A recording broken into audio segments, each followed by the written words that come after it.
Excellent. Well, my name is Mallory Ahrens. I'm the head of adult programming here at Darien Library. It's my great honor to welcome you into our Louise Parker Berry Community Room this afternoon. Thank you for joining us for Senior Moments, the Sunken Gold. If this is your first time at Senior Moments, it is our monthly coffee and conversation group meant for older adults, though everyone is welcome. I want to begin by thanking the Friends of Darien Library. Without their support, we cannot bring great events like this, including coffee and treats, because of their donations. So thank you to the Friends of Darien Library. Treats are good, is that what I heard? Excellent, excellent, love to hear it. I'll pass that along.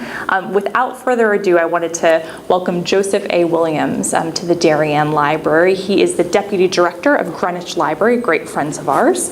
Also is a historian in his kind of passion life. So he's going to tell us a little bit about his new book. Welcome, Joseph. Okay, mic check. It'll take a second. Okay. How's that? That good? Everybody good? All right.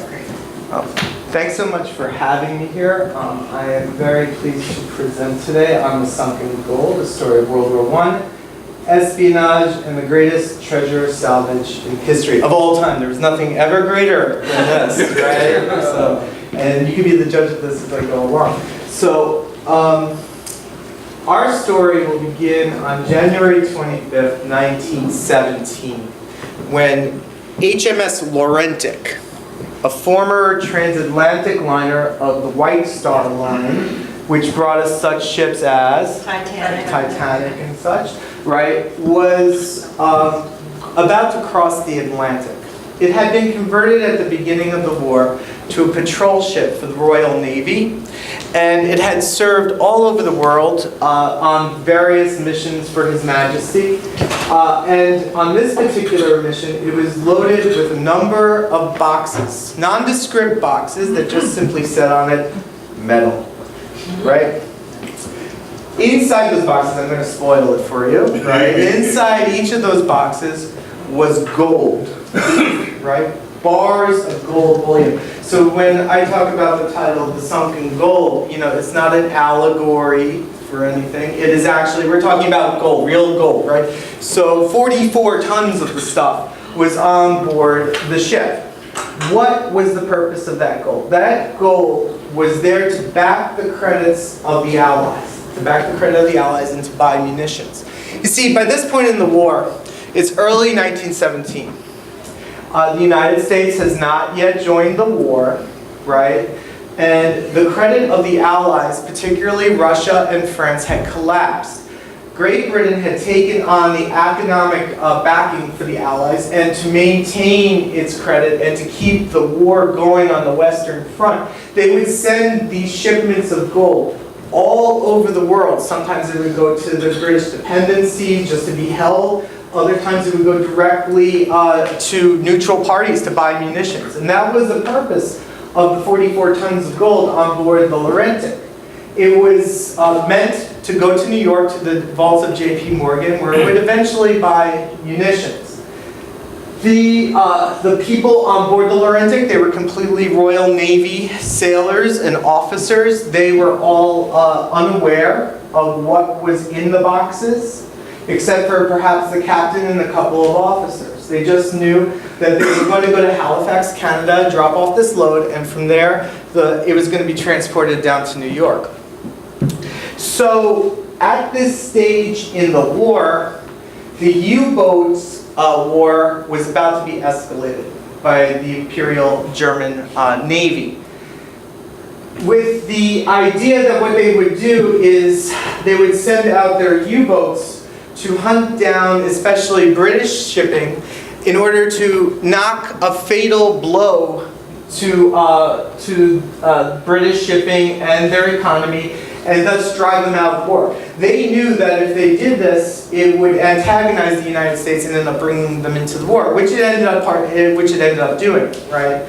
But they felt that they could do it so quickly before the United States would be able to mobilize effectively that they could get great terms for an armistice. So what we have here are two photographs. On the left, you'll see a common UB attack boat variety, right? You'll notice you see like a a man sitting here so you can get an idea of how small these things were. These operated within coastal waters. They were not like the larger U-boats that they would have out to sea, but these were the typical ones and the most successful U-boats of the German Navy. They also had a UC variety, which would lay mines, like the one you see on the right here. So, this is a typical German naval mine, and the way that this thing worked, I always find it interesting how these things would work. You see these brackets on the side, right? These acted as an anchor. So the U-boat crew would take the mine and they dump it over the side. The mine would go then down to the bottom of the sea and rest on the seafloor. At the base of the mine, there was a water-soluble plug. And the plug would dissolve, and then the mine would float up to the surface, float up on a tether. And at that point, it would just kind of hang there. Any vessel or object would come along and maybe strike one of these horns here. When it struck the horns, it would break a chemical capsule inside and set off an explosion of dynamite or other types of underwater explosive, and thus, wreak havoc on the ship in question. Very, very effective, right? So the Laurentic was now sailing out in a situation where you have this mounting, escalating U-boat war. And its first destination was the north of Ireland in Lough Swilly. And that was a coastal fjord where they were to drop off some personnel, and then they were to take across the cabin. So they do the drop off, and then they leave, and they head out, and they're heading out into a winter gale. It's January 25th, right? So conditions are kind of bad, and they're sailing along, and all of a sudden there are two explosions on the starboard side of the ship, right? They had struck two of these German mines, and the ship ends up going down in 20 fathoms of water. Now, fathom is 6 feet, so that's 120 feet of water. So most of the hands on board the Laurentic make it to the lifeboats, right? There's 525 crew on board the Laurentic, and I spend a great deal of the book talking about the travails of the crew aboard the Laurentic and how they get to the lifeboats. Most of them escape. But then because of this winter gale and the cold conditions, most of them freeze to death on the open lifeboats. So that of that crew, only 121 end up surviving. So a tragedy, yes. And they did not have time to evacuate the gold shipment. They only had an hour to get out of there, right? So this gold is now trapped inside the Laurentic, 20 fathoms of water, 1917. So the Admiralty wants to get that gold back for the national economy, for the war effort. So what they do is they turn to this guy here. His name is Lieutenant Commander Gibbon Chesney Castell de Mat, right? He is a blue blood from the Isle of Wight. He is a gunnery officer, right? As part of his training program as a gunnery officer in the Royal Navy, by a quirk of the service, gunnery officers were in charge of divers. Don't ask me why, that's just how the British did it, right? So, as part of his training program, he had to learn at least the rudiments of diving. Officers were not expected to dive. In fact, it was looked down upon because of divers. What they typically did was you would go down and they would scrape the barnacles off of a ship, or they might unfoul an anchor so to free a ship, or they might just like look over the side looking for the admiral's ring that accidentally fell over the side, stuff like that, right? So but Demant was given a trial dive, and he immediately fell in love with it. And he didn't really understand, how he can use this love of diving as an officer because it just wasn't available to him at the time. But an opportunity came when he got to work with a professor from Oxford. His name was John Scott Haldane, to develop improved diving techniques, which I can talk about in a little bit. So, okay, so like I said, one part of the book is about the travails of the Laurentic. Another part of the book is also a biography of Gibbon Dement, who turns out to be an extremely important figure in the history of diving. But Dement would have learned about the hazards of diving, and I think it's always interesting to me, at least, because I'm a diving nerd, even though I've never dove in one of these suits before, though it is on my bucket list, as to how these things worked, right? So here we see fore and aft, a traditional Royal Navy diving suit, very similar to what they would use in the American Navy as well.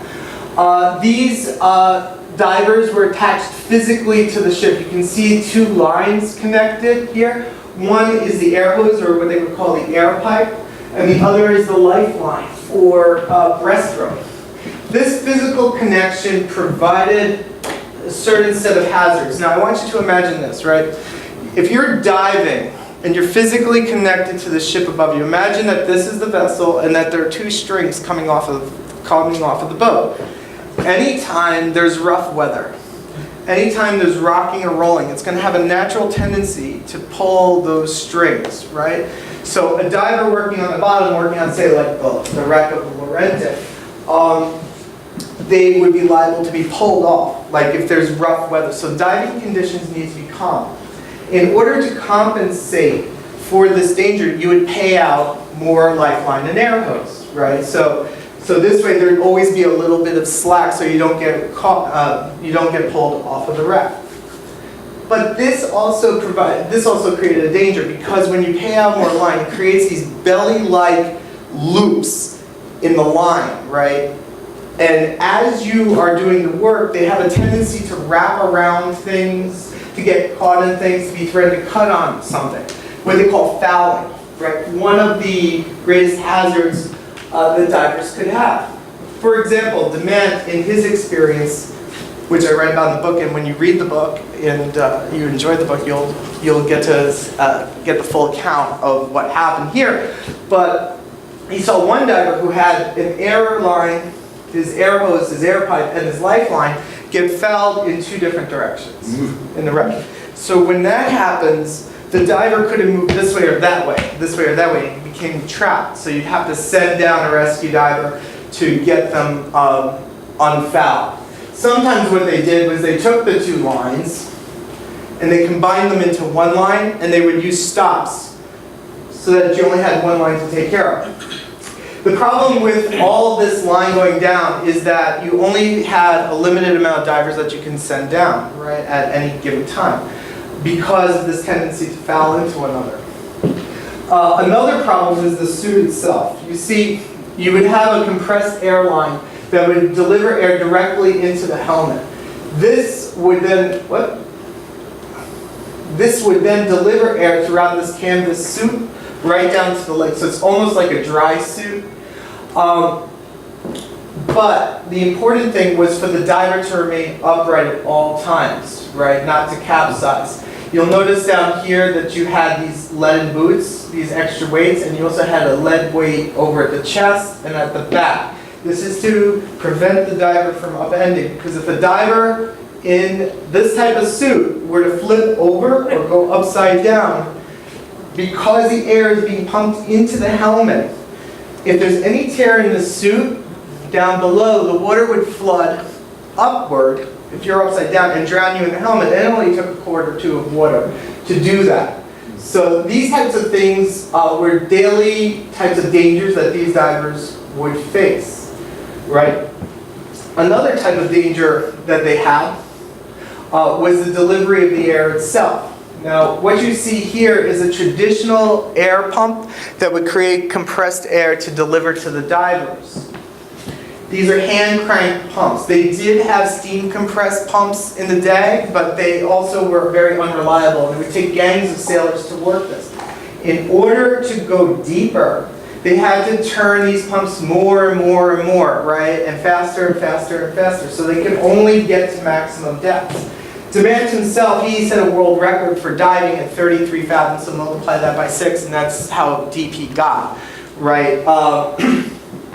In terms of feet. So delivery of air was a problem. The suit itself was a problem. And there was also situations like this, which is called a blow-up, right? So in a blow-up, what occurs is that the air comes in and has to have an outlet of some kind, right? The air comes into the suit and you need an outlet. If the outlet got clogged for any reason whatsoever, the air could back up potentially and then expand out the diver's suit like this. So this looks kind of comical, right? It's kind of funny looking, except if you're the guy in the suit. Because if you're the guy in the suit, you can't reach the helmet where the controls for your air valves are, right? You can't release air from the suit and you get stuck in this position. So what would happen is a guy who has a blow-up would fly up through the water, right? Crash into the keel of the boat upon which they were diving. It would burst their suit, and because of the weights on them, they would sink immediately down to the bottom, and they would drown in their helmet. Sometimes on various accounts of blowing up that I have written about, sometimes they clear the ship, sometimes they don't, sometimes they go shooting out of the water by 6 feet.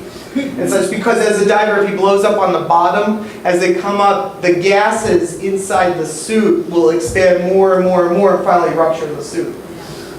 The opposite of the blow up was called the squeeze. So the squeeze was when a diver would say they were working at 10 fathoms, right?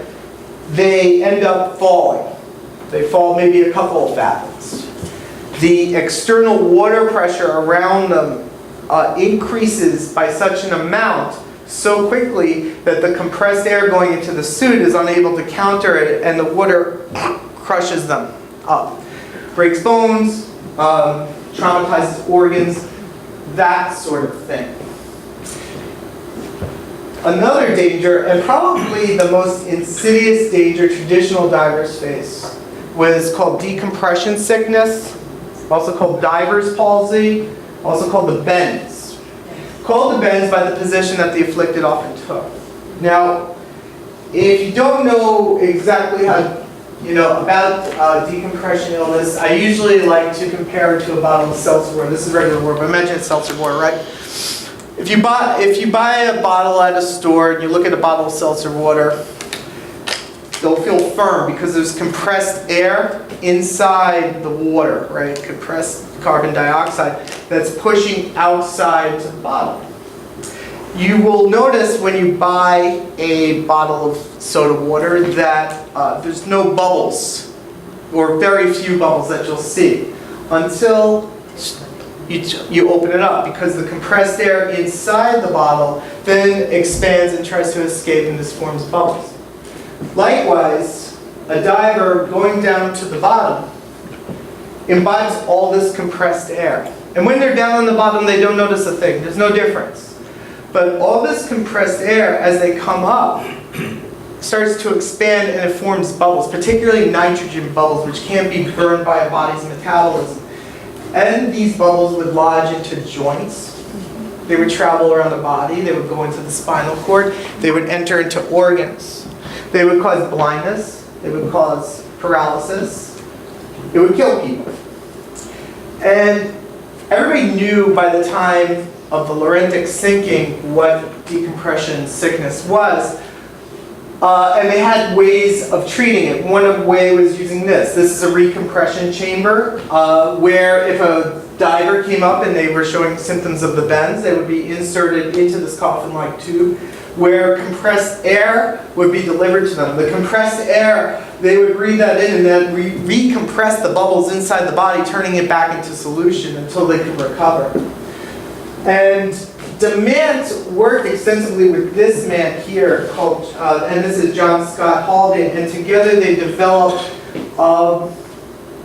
what's called staged decompression, which is still used today to decompress divers from the bottom, because before staged decompression was developed, divers would be brought up gradually, slowly, and steadily. But that almost always failed and resulted in the bends or other problems. So they developed this method, which I'm not going to get too much into the details of it, but it allowed a diver to come up faster and in stages where they would go up to a stage and then they'd wait and they'd go up to another stage and wait. And this method is still used today. There was an Egyptian diver, I think it was in 2013, could be wrong about that, He set a world record for diving with compressed air at between 1,000 and 1,500 feet deep, right?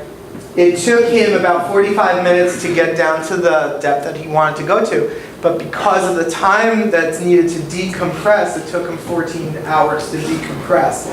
So all of this takes a lot of time, and it's very challenging for the divers doing the work. There's always a danger involved with it. So let's go back now to the Laurentic. This here is a map of where the Laurentic sank.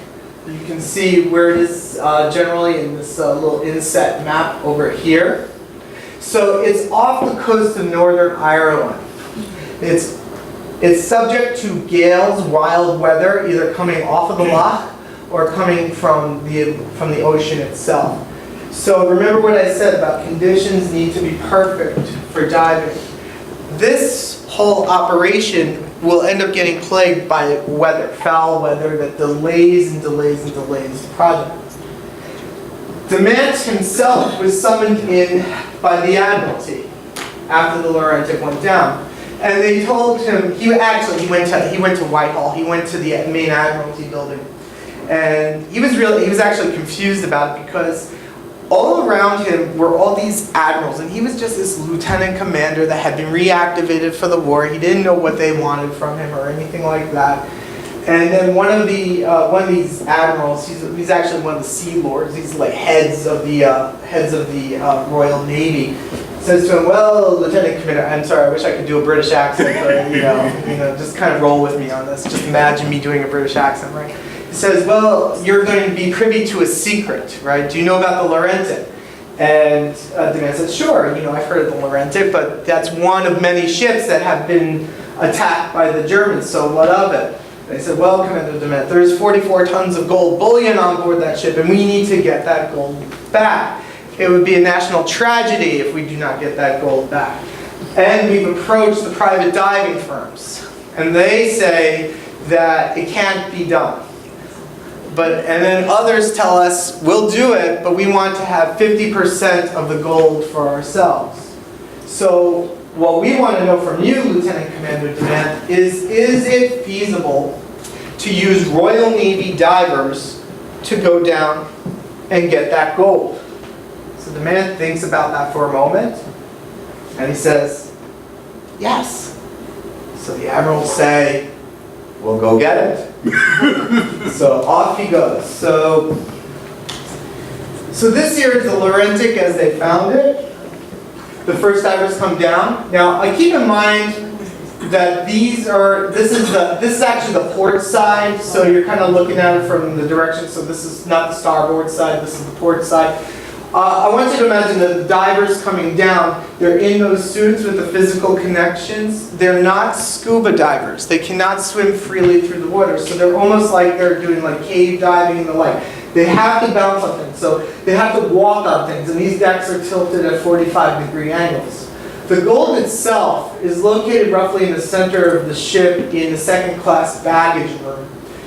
And this schematic shows the location of the gold here, right? And here. So it's deep within the ship. And what the divers had to do was they had to worm their way through the vessel, right, in order to get at it. So what they do is they dive down and they enter in the ship through through a port over here. Where's the bow on that thing? The bow would be, let's see, if that is the port side on the right, then the bow would be where you are. Yeah, it would be this way. So it's like it's backward the way we're looking at it. So it's not, so port is always on the left side, right?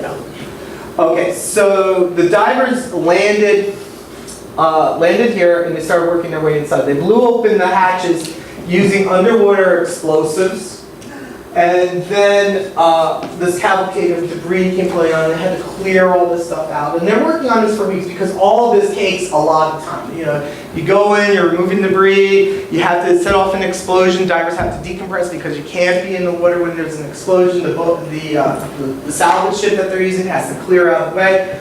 All this takes a lot of time, so they're working on this for about 2 weeks or so until they get to the area of the second class baggage room where the gold is supposed to be, and there's an iron gate there. So with this last barrier in place, Demand sends down his best diver, and this is this guy on the left over here. This is Demand, this is another picture of Demand. This guy over here, his name is Charles Ernest Miller, also known as Dusty Miller, and he was the best practical working diver in the Royal Navy. If there is a Hall of Fame for historical diving, I don't know, maybe there is one, I'm not sure, he should be voted in on the first round because of this and his acts all throughout the war period. So Miller goes down onto the wreck, he worms his way in, and he makes it to where that area of the gate is. And his lifeline and his air hose are all trailing, and behind him he gets to the gate. And he has with him a cold chisel. And he takes the chisel and a hammer, and he hammers open the gate. Now meanwhile, keep in mind, right, it's not like he's standing here, the deck's tilted like this, the door's tilted, so he's working like that at it. And he busts it three. So the way is open, he takes a step in, there's a slide in there, he slides down, he lands all on top of these wooden boxes. So he found the treasure, he found the gold. Yay, right? So he found the gold. So he first hooks up a sling, and he starts to haul up the first box. Now, even getting those boxes out of there is a tremendous effort, because each box underwater, even displaced by the seawater, weighs in excess of 100 pounds because of the gold in it. So he's working in this diving suit, and you just can't haul a line straight up. You have to coax the box up. So he's lifting this box over door combings and such, and he gets it out of the ship, out of the wreck. It takes him probably about an hour or so before they get that first box up. And he's stricken by the bends because he was underwater for so long and exposed for so long. So they stick him into the divers up in the recompression chamber, and he's recovered enough by the next day that the man doubles down and he sends him back down again because he's the best diver, and he pulls up 2 boxes more. So Demand, now very pleased with himself, pens off a letter to the Admiralty, and he predicts, I will have all the gold back in 2 weeks' time. Then a storm comes in, right? A storm off of the Atlantic. And it keeps on going and going, and rough weather for about 2 weeks or so. So diving cannot be done. And Demand, to kill the time, he starts taking walks about the loch. And he starts to see debris coming up to the shore, parquet floor tiling, he starts seeing furniture, things like that. Things that are deep inside the Laurentic. Something is wrong, something's going on down there. And finally, after 2 weeks' time, they get back and they find this, right? The wreck had been crunched up like an accordion, right? So Demand starts freaking out. What to do. So his first instinct, and what they do first, is they go back in the way they came. Remember how I said that they had on the side door over here? So they start crawling in there. And the divers go in, and what they do is they find where you might have had, like, say, like a 7-foot clearance. It's been now shrunk down to 4 feet or so, because everything's been crushed in. So in order to create more room for the passage, they start using explosives in this collapsing wreck. They would lay a chart, boom, blow it open, and then they shore it up how they could, and they start doing this work. And they're doing this for expediency's sake, so that they can get to the gold as quickly as possible while they still can before the wreck collapses on them. And after about 2 weeks of doing this type of dangerous work, a diver finally makes it down to the gold room. And Demand, who's by the telephone, is waiting anxiously for a report. And the diver then says, "The gold's not here, sir. It's gone. The deck, it's full of holes. It got ripped apart, and the gold tumbled down even deeper into the wreck."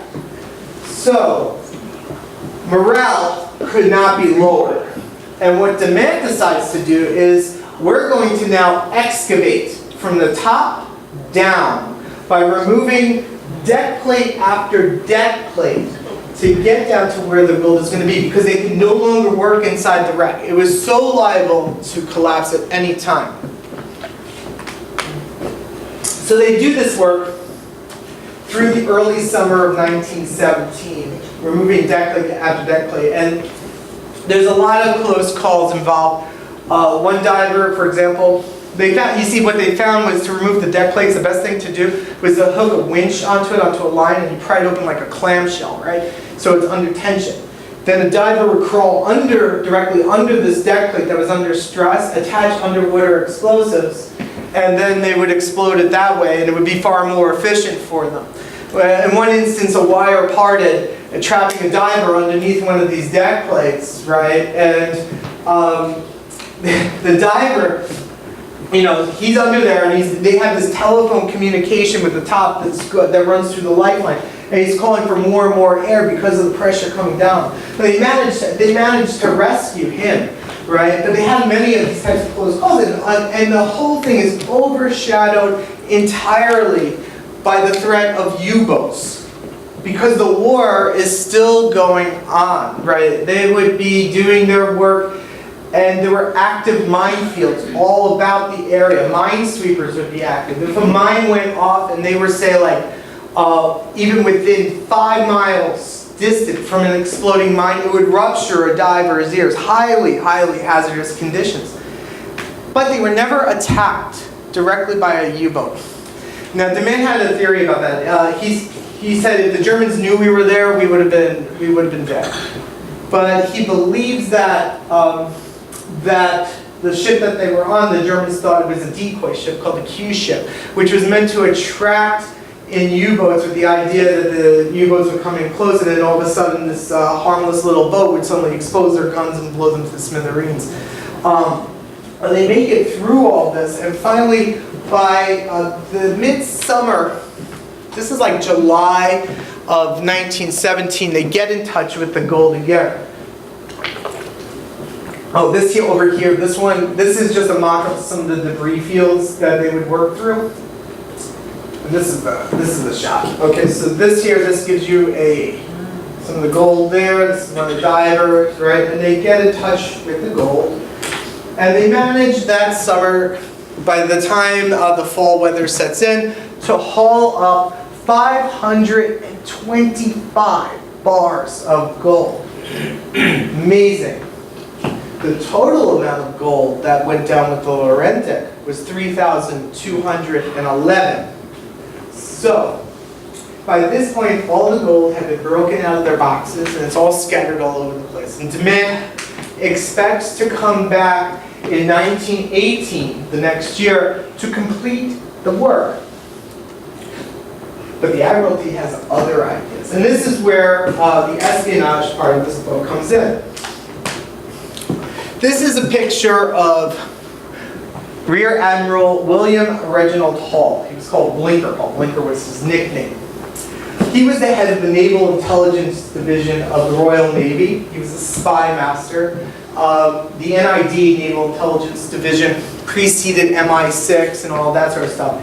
He had spies all over the world, and part of their job was to collect codes and cipher keys to decode German communications and the like, particularly to track U-boats, right? So if you, in particular, he headed this organization called Room 40, right? I always love the name of that. It's very evocative. Room 40, and they would decode the ciphers and the codes of the Germans, and the British Naval Intelligence Division was the best of the best.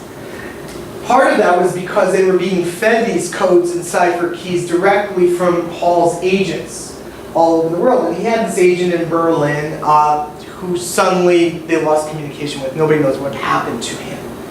So Hall wanted to find a new way of getting codes and ciphers. Now he realized that many U-boats that were outbound, German U-boats that were outbound, were being sunk by British mines all throughout the English Channel and British waters. And then he had a brainwave.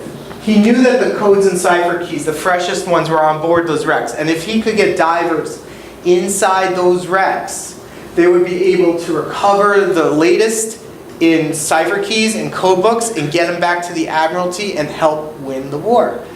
He also knew about the work that DeMant had been doing on board the Laurentic, and that he was an expert at diving and that he knew how to work inside of these type of conditions.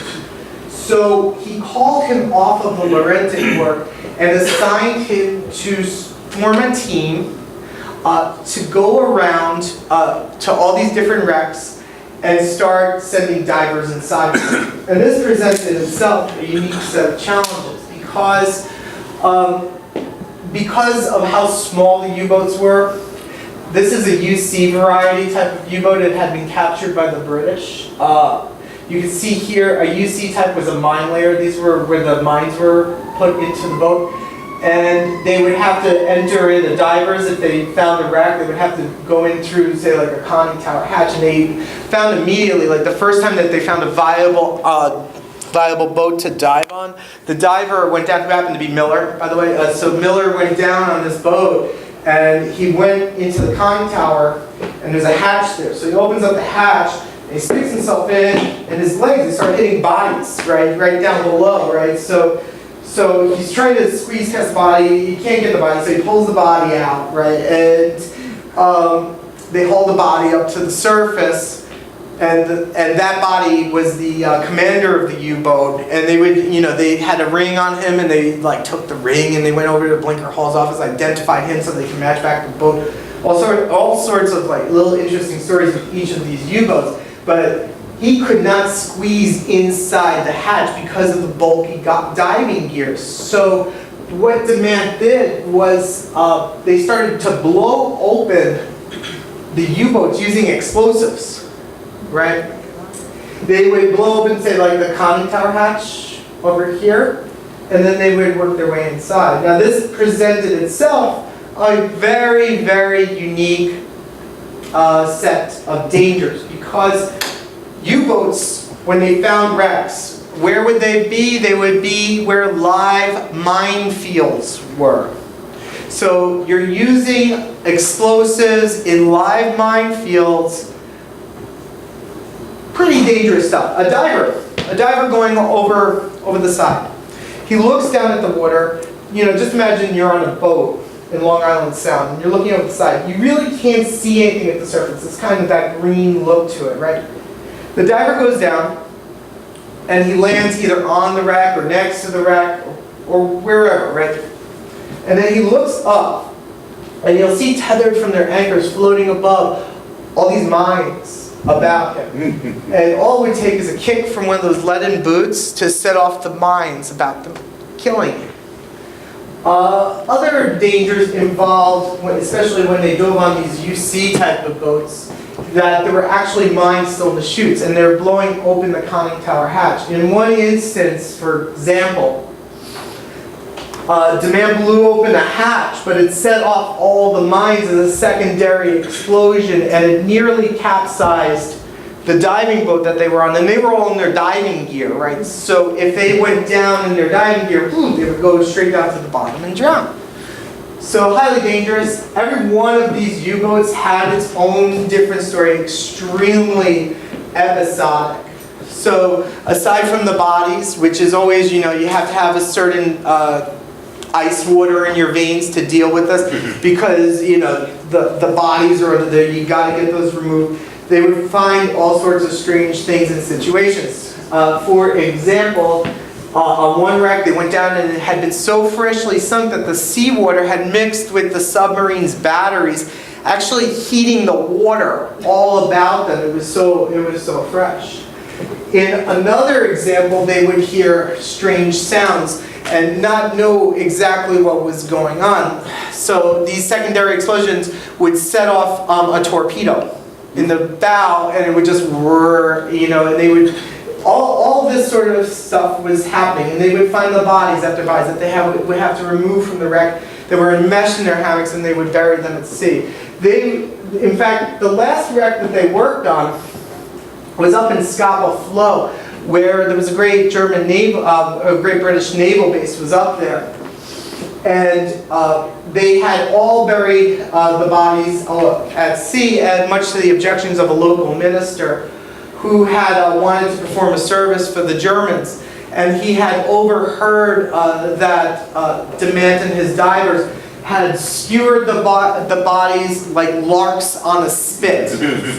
And upon further examination and investigation, DeMant had found out that he misheard what a diver said when they said that the bodies had been secured to land instead of skewered, right? So a little bit of gallows humor involved here, and they worked on this right until the end of the war. And this is one of DeMant's this is probably the proudest achievement because it provided material assistance to the Allies to end the war, because they did find lots of valuable intelligence material on board these U-boats. Not just the cipher keys and code books, but also minefield plans, also the munitions, test guns, all sorts of stuff that they would haul up. So they're working on this right until Armistice Day. They're diving actually on November 11th, 1918, when the armistice is signed. And immediately after that, the Navy goes to DeMant and says, well, okay, DeMant, thank you so much for your work. You can get demobilized now. So DeMant, he says no. And he writes in his memoir, I had another string in my bow. And that string was the Laurentic's gold. So he manages to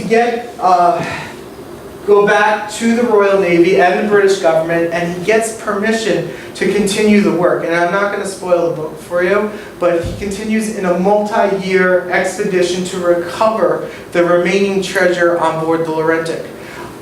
And at the end of the day, I won't tell you, when we get to the Q&A, I'm probably going to spoil it anyway, but I'll let you know at the Q&A. But at the end of the day, he was highly successful. Remarkably, even with the work working on the U-boats, no deaths, no serious injuries, lots of cases of bends. But I credit that also to his to the way in which he was really a diving expert in his day, and the conservative measures that he used to raise up the divers and the care he gave to them. So I'll leave it with this before we go to questions, is that there's still gold off Loch Swilly today.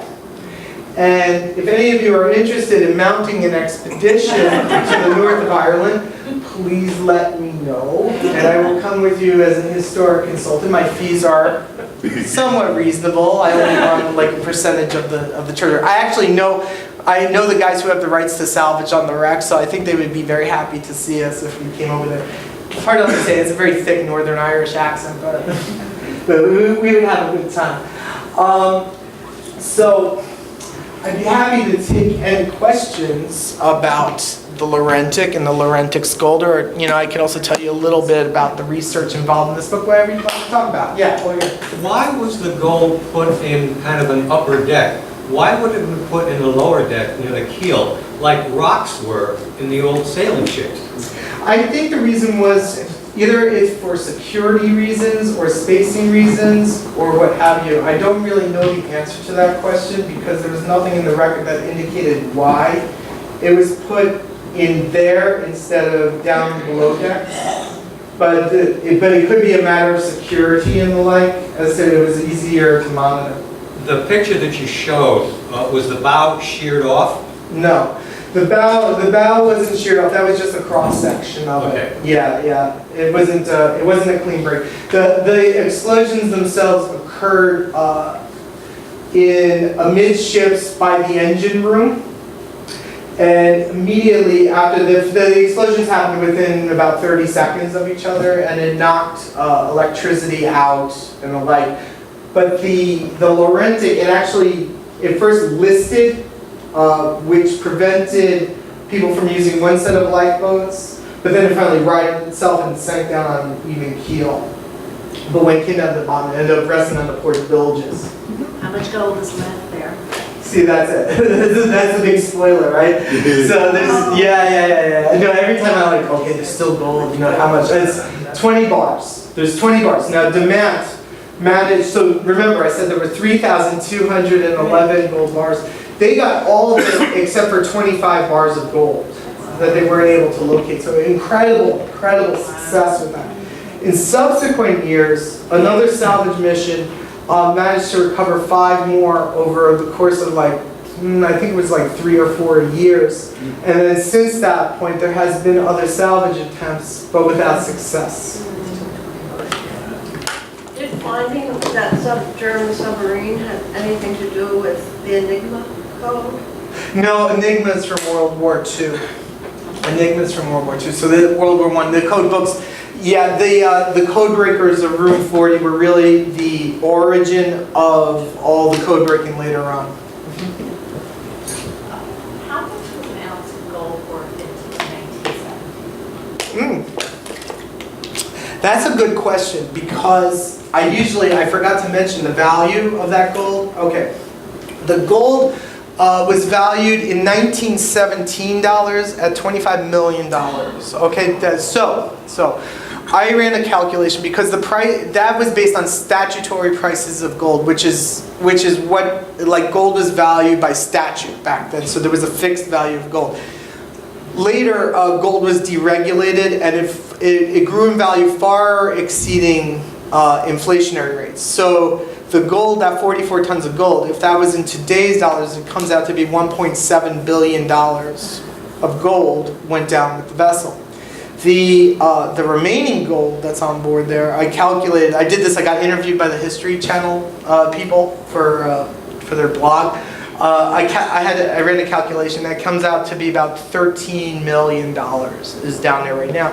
But Worthwhile endeavor. it is, except if you can't locate it. And then the expenditure that you have to do to actually mount the salvage expedition can be considerable. And if you can't get back your investment, it's not worth it. So that's always the risk reward. The guys who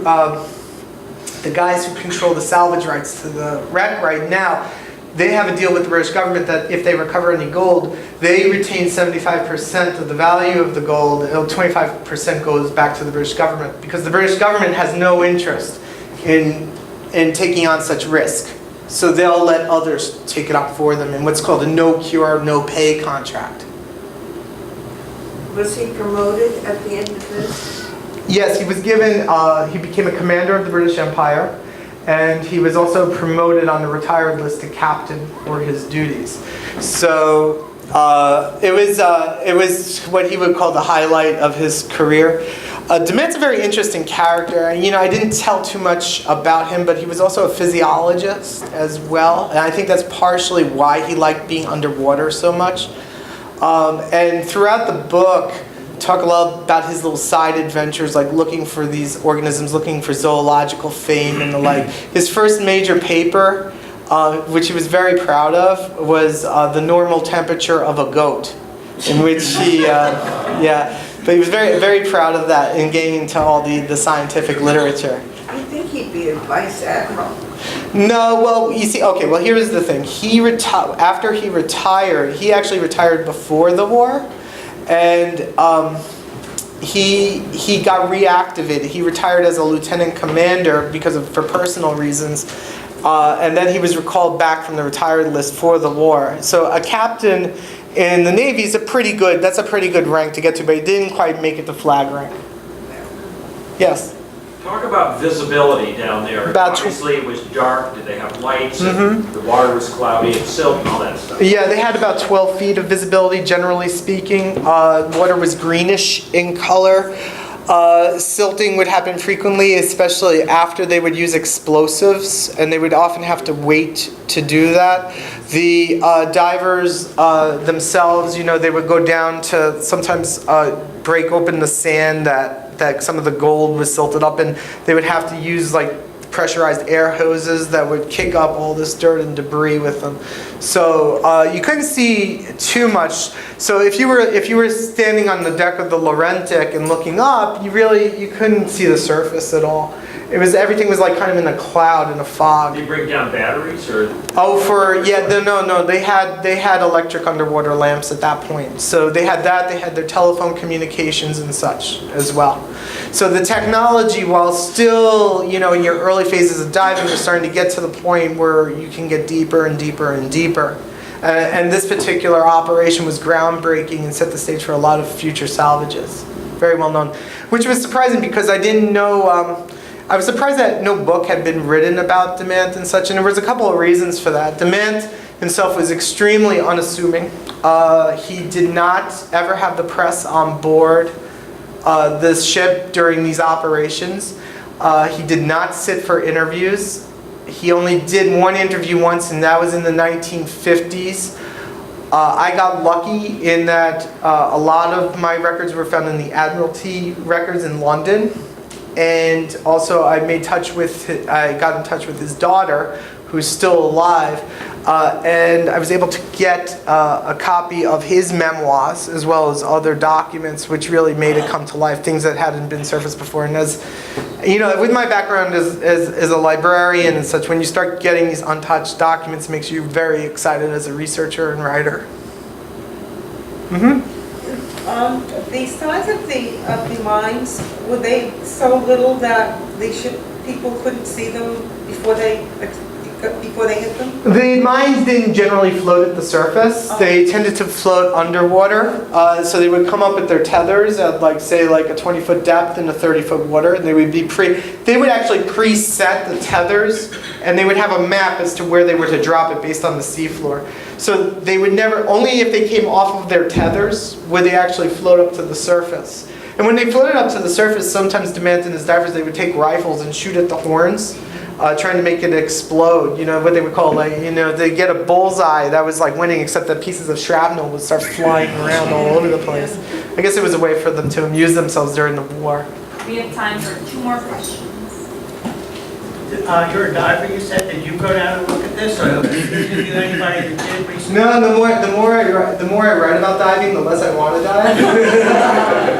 On my bucket list is to go down on the traditional Mark V diving dress. I have an open invitation from the Historic Diving Society to do so. But I'm not a diver myself. I've talked to plenty of people who dove on the wreck, including the current wreck owners and such, who still, and lots of people actually do pleasure diving on the wreck.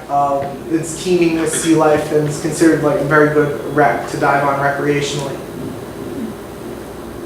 Yes? When you said the 121 people survived what was sinking, how many altogether were on the There's ship? 525. Most were killed by the elements.